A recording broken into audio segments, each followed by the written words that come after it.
Hey, all right, here's our situation. I'm in my kitchen, and I'm in my kitchen pantry, and what a convenient place to put your whole house water shutoff valve.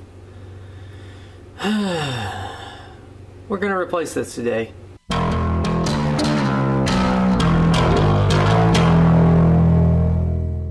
It does not work. We've tested that out already. It just keeps spinning and spinning. You can repack these and redo these, but it's basically rubber that's creating that seal in there, and it's just not gonna work very well for long. How it's connected in there right now is a solder joint, which you take a blowtorch and you heat up some metal and it goes into there.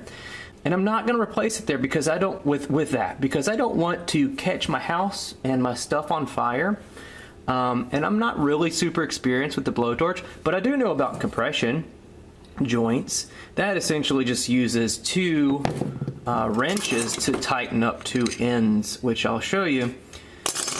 Now, before I get some hate on the comments, yes, I will be replacing this with that, and I'm gonna have to use a coupling device to get to the other side for this to be all compression. So I'm going to essentially be replacing, you know, two failure points of the solder joint with 4. So I'm doubling it, but this is almost 30 years old. So I think this is an upgrade for right now.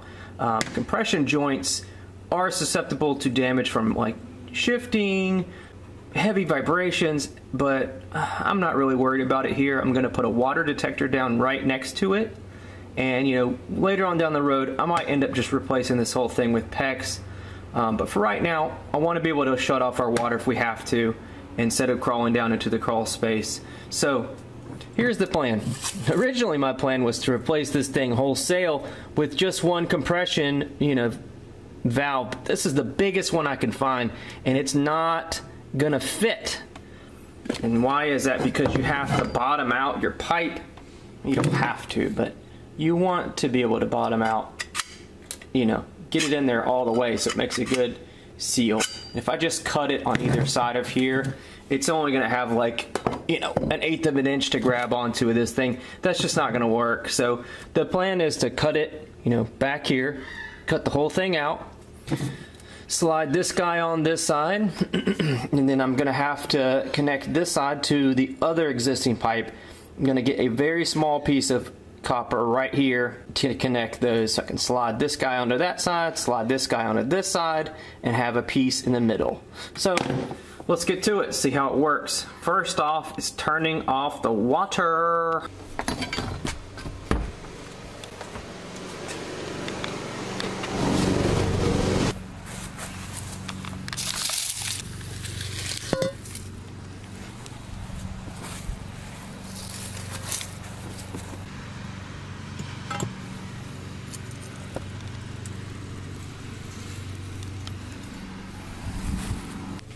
First, let's get a towel down here.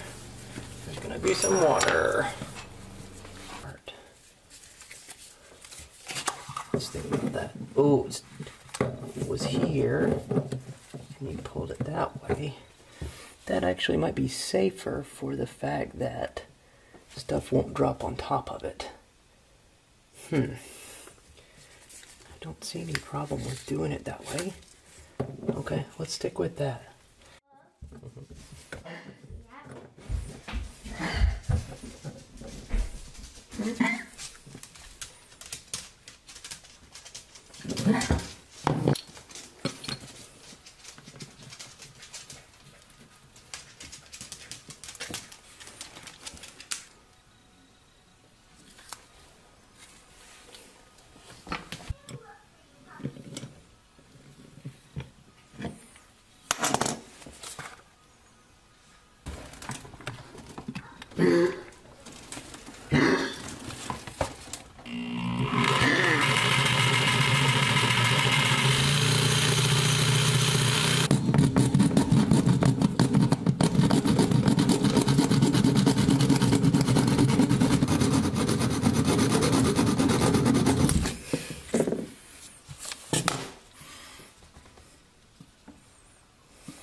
1 divided by 2 is 0.625.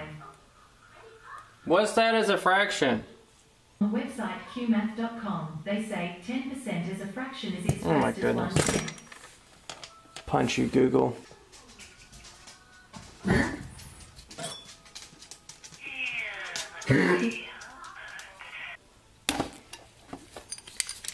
you want something out, or do you want to eat right here, right now? Maybe something right now if you're super hungry. Well, after cutting more times than I'd like to admit, I went from this size of a pipe, which was like the actual measurement, to this one. And it's gonna have to float kind of in between, bottoming all the way out. See, you got this little area here that's kind of a little bit of float room.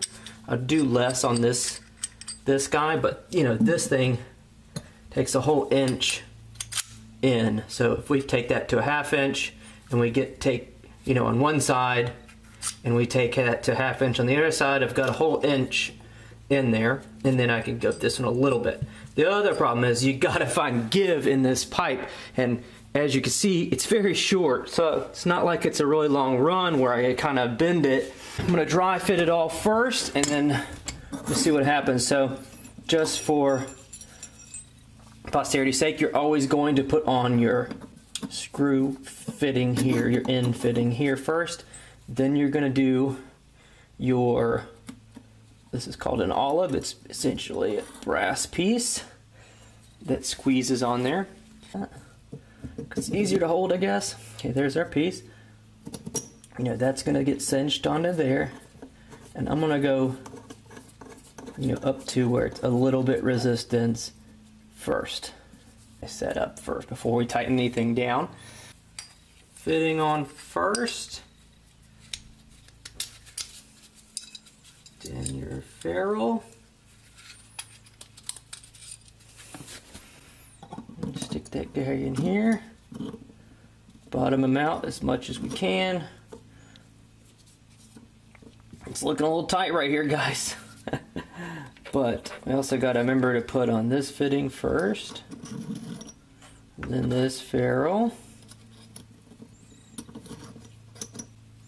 Then here's where it's gonna get hard. Gotta find some give to get this little bit in there. So the one that's gonna bend the most is this pipe. So I'm gonna kind of push it out that way to get this guy on here. It's gonna take some finagling, I think. I'm going to go ahead and reiterate in case you missed the comment earlier. What I should have done was taken this whole assembly on the right loose from below and pulled it down and then put the fittings on. I was able to muscle it in there, but you know, just goes to show you got to have a good plan, and no matter what, you still end up screwing up something.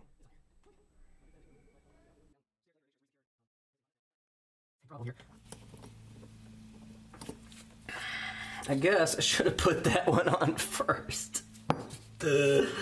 Let's go again. Well, the rule of thumb is that you need to go hand tight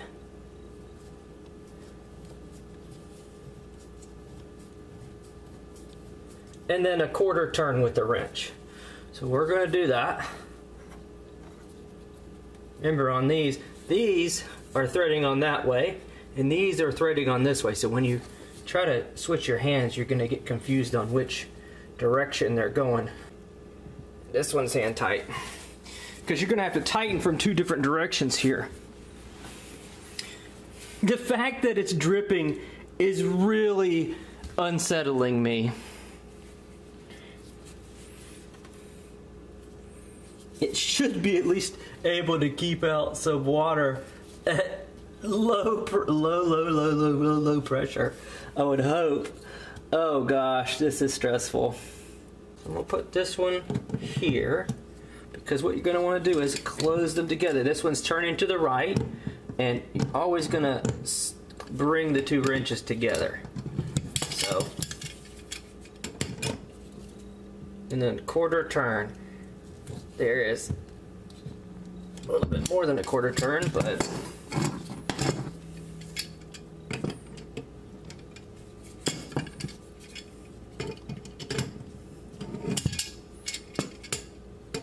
Actually, this one's gonna go this way. Chasing.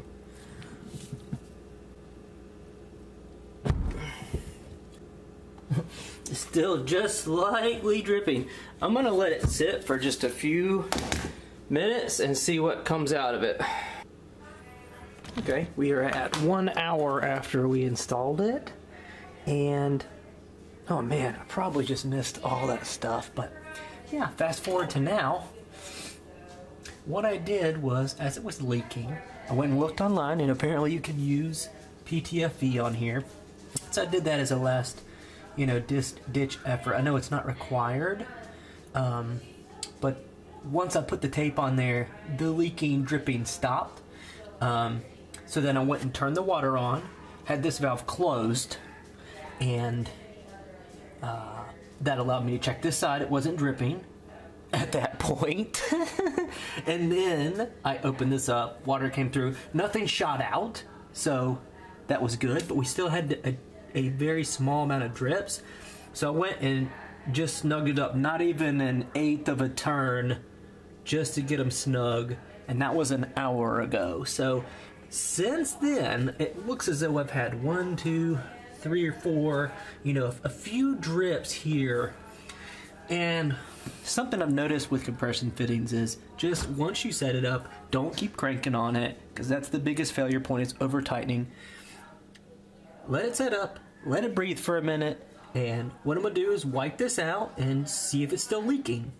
In my experience, they slowly drip. I don't know, it scares the crap out of me. Why would it do that? But it slowly slows down. So I'm gonna focus right now on just building myself a little box to cover this guy up.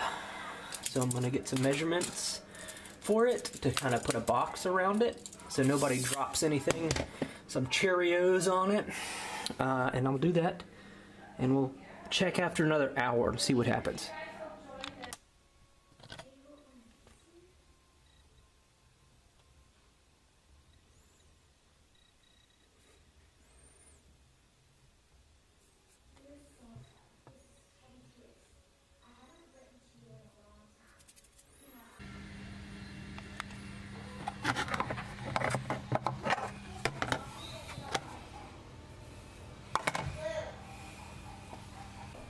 Got my little screamer water detector here put down because you can never be too careful with plumbing stuff, and obviously new installations, and just be checking that often. And I have my box I built, and make sure you only paint the sides that will be visible in true DIY fashion. And once you put that back on, you can decorate as is necessary for a freaking pantry. And that's it. Give me a comment or a subscribe or questions about this if you want. Until next time, this is Josh saying, get out there and go do some stuff.